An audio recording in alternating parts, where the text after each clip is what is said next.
never find me. What's up guys, welcome back to the channel.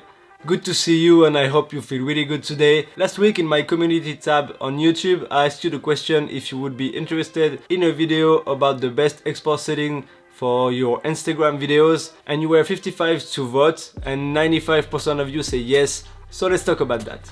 First of all, let's talk about different sizes and dimensions. The first one is portrait mode. It's my favorite one. All my pictures and my videos in my Instagram, almost all are in portrait mode. The aspect ratio is 4:5 and it's 1280 by 1600. Next one is for stories. It's 9:16 aspect ratio and it's 1080 by 1920. The next one is landscape. It's 16:9 aspect ratio and it's 1200 by 673. And last one is square. It's like a box, 1:1 aspect ratio and it's 1080 by 1080. So this is all the different sizes for Instagram and dimensions for videos. So now let's see that on Final Cut Pro 10. So when you're in Final Cut Pro 10, you just need to create a new project, name it as you want, then choose video custom, choose the resolution that you want, and here I will show you an example with portrait mode. So I'm gonna put 1280 to 1600,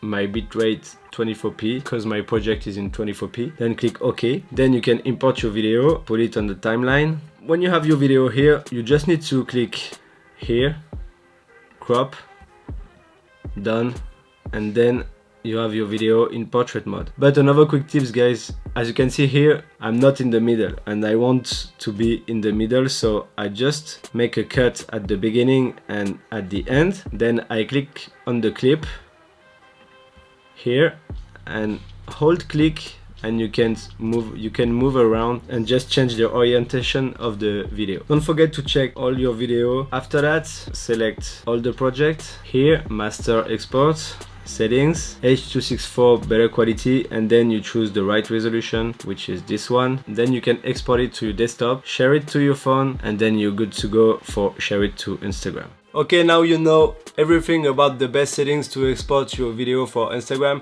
And next week I will make a review of these two variable ND filters from PolarPro and Peter McKinnon. I just received it last week and I just wanted to try it before making a review. I don't like to make a review just the day after I receive it. It makes no sense for me.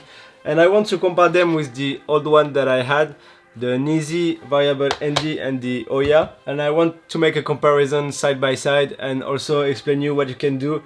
I got the 2 to 5 stop and the 6 to 9 stop, and it's different things, so I will explain you what you can do with these filters and why I really love them, because I already make a trip with my drone and my camera and using it, and honestly guys, it's perfect. So thank you guys for watching this video. I see you next week. Don't forget to subscribe and hit that bell to receive a notification for my next video, and I wish you a really good day, good night, I don't know, but thank you for being here and it was good to see you. See you next week guys.